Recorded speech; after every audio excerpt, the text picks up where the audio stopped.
Ms. Hageman. Yes, Mr. Chairman, I have an amendment at the desk. Clerk will report the amendment. Amendment to the amendment in the nature of a substitute to H.R. 3492, offered by Ms. Hageman of Wyoming. Page 8, line 19. Without objection, the amendment be considered as read. Gentlelady from Wyoming is I'll reserve the point of 5 order, minutes. Mr. This Gentleman reserves amendment the point of simply order. strengthens the definitions of biological sex as well as the definitions of male and female in the legislation, and I urge support for my amendment, and I yield back. Gentlelady yields back. The question is on the amendment by the gentlelady from Wyoming. Is there further discussion?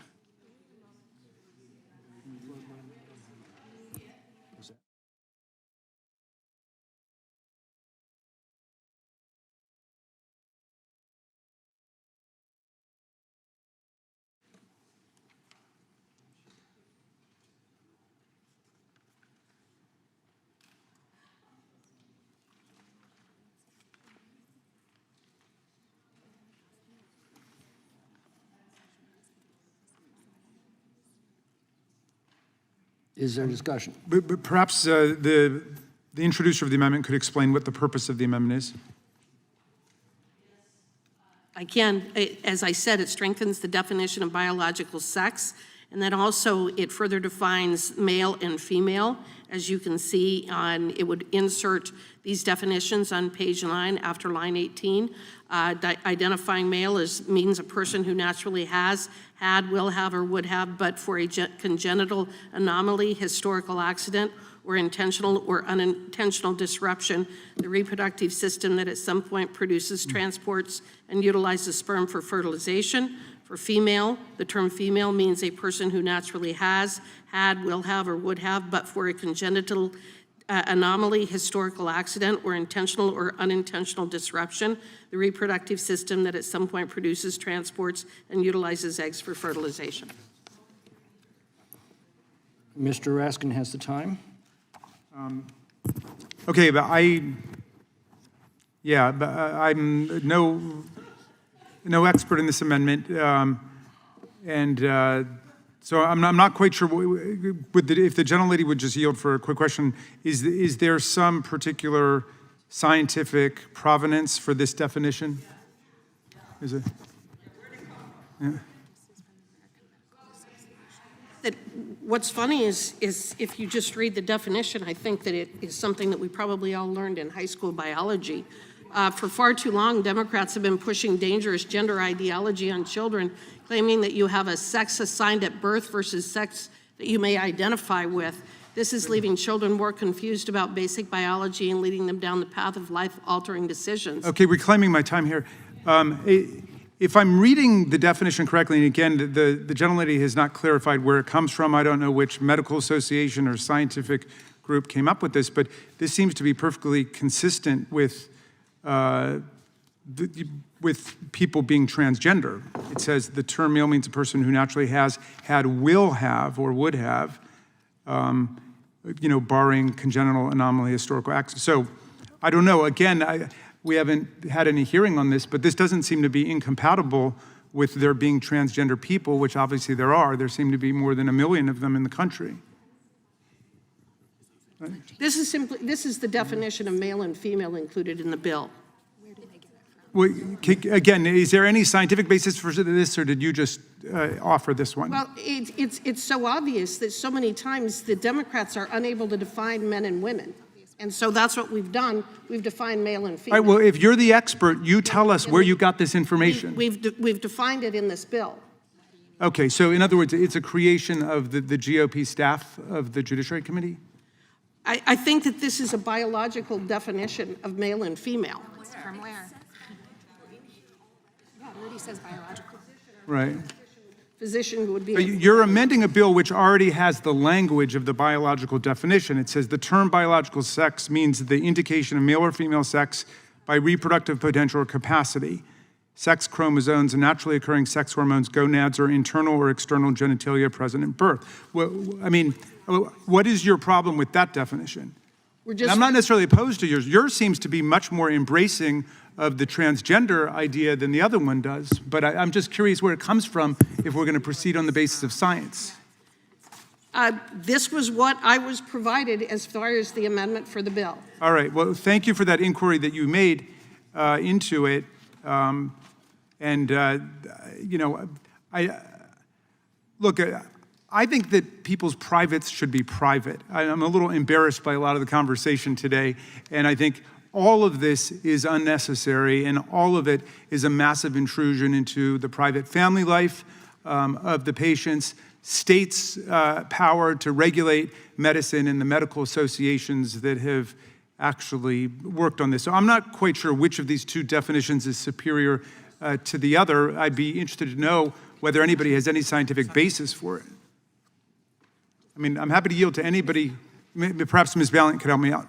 Oh, well, a question that I had is that I noticed that what my colleague has brought forward does not acknowledge at all the fact that there are intersex people who are born with sex characteristics that do not fit typical binary notions of male or female. And any doctor who is worth their salt will tell you that that is the reality, that there are intersex people living across this country that do not exactly fit your definition. So I want to know, where do they fit in? Do they not exist? This bill isn't directed to that. This bill is the mutilation of children. We're reclaiming my time. Let me reclaim my time. Allegedly, Mr. allegedly Raskin. change the gentleman their yield? gender. Mr. Chairman, look, the gentlelady from Vermont makes a very important point, which is there are people who are born with intersex genitalia. And she asks, where does this fit into this definition? Again, nobody has really clarified why this definition is superior to the one that is already in the bill. You know, from my perspective, all of it is a massive invasion of privacy, and I'm just surprised that none of my colleagues has mentioned the word parent or mother or father today. You know, if we're talking about vaccines for children, I think everybody would say that should be up to the parents. Why have the parents completely disappeared from the picture here? Is nobody interested in the parents? I mean, shouldn't we be trusting them to love their children a little bit more than Marjorie Taylor Greene loves them? Gentleman's Well, the time has gentleman expired. Is there further discussion, Mr. Onder? Yes. Will the ranking member yield? Yes, by all means. Yeah, I'm not sure. I believe, and I was just handed this definition myself, I believe that this definition covers a couple of things. I think it does cover the issue of intersex individuals who have congenital anomalies. Also, the part about the congenital anomalies could also include genetic abnormalities like Klinefelter syndrome, which is a male with YO chromosomes who are sterile, and of course Turner syndrome, which is XO, which individuals who are also female but sterile. So I believe that's the purpose of this definition. Mr. Onder, would you yield? Yes. For further clarification, this is the definition that was included in Dr. Marshall's Senate File 977 in the bill that he introduced, which was to prohibit taxpayer-funded gender transition procedures and for other purposes.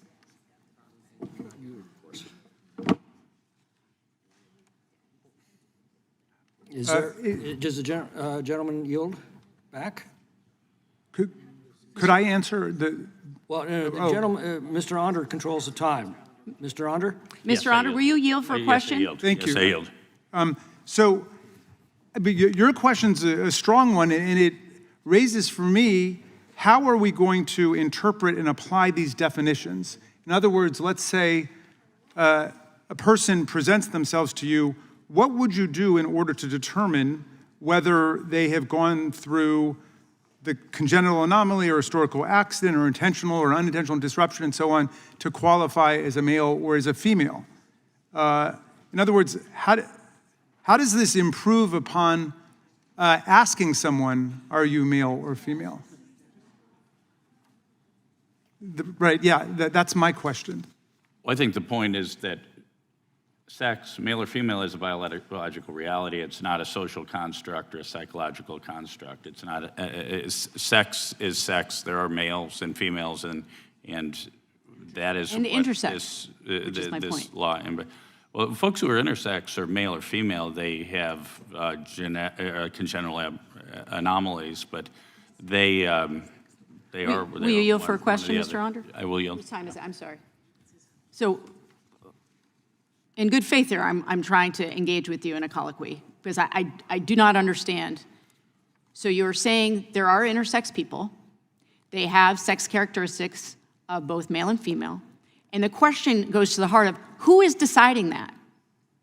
Who is deciding how they are presenting? So you're going to tell. It's usually decided by genotype most often, and again, there are abnormal genotypes like No. I'm like saying XXY, Klein, no. If I Weilers, could, I want to get XO, back to. Turners. No, I'm asking you a serious question here. I'm asking you a serious question. I'm giving you a serious answer. Who? But is that person who is presenting with both characteristics? Do they get to decide how they are presenting in the world? Well, If they. if I decide tomorrow that I am a woman, I'm still a man because I'm talking about I intersex meet individuals. this definition. I'm talking about intersex individuals. That's what I'm talking about here. Are you deciding for them? No, Who's deciding? there is a biological reality that this definition would recognize. Well, I disagree, but I appreciate you If attempting the to gentleman answer would my yield for one follow-up on that. Yes. So I accept your position that it's a biological reality, although that departs from the language here, which talks about historical accident or intentional or unintentional disruption, which doesn't seem to relate to biological condition. No, the historical accident would mean, for instance, if someone suffered a tragic accident that rendered them infertile. If that happened to a man, if it happened to me, I would be rendered infertile. I got I'd you. still be male. So my question remains, though, say in the case of an intersex individual or somebody who is born infertile for different reasons, who makes the decision, who applies what you're describing as the biological standard? Who decides that? Is it the person and their family and their doctor, or is it the U.S. Attorney General, the U.S. Attorney for the district? Well, I think what you're getting at, you're trying to get me to embrace your idea of this term sex assigned at birth, but there is a biological reality that the baby born is male or is female. They may have, this baby may unfortunately have a genetic abnormality like Turner's and be XO genotype or Klinefelter's XXY genotype, or maybe have other testicular feminization, various other birth defects, but that doesn't change the fact that that individual is male or female. And I think that's what this definition covers. Gentlemen's, gentlemen's time has expired. Who seeks recognition? Question, it's an amendment, right? The question occurs on the amendment offered by the gentlelady from Wyoming. All those in favor say aye. Aye. Those opposed, no. No. In the opinion of the chair, the ayes have it, and the amendment is adopted.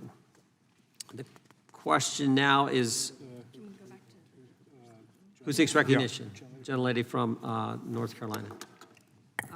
Thank you, Mr. Chairman. And this has been kind of a mind-blowing conversation today, but I just wanted to share something that this bill and so many of the other bills targeting the transgender community, the effect that it has been having on our children. So I had a roundtable to talk about nutrition assistance and small businesses a couple weeks ago in my district, and it was just people sitting around talking about how to get more money for the food bank and for school nutrition and how to support our small businesses.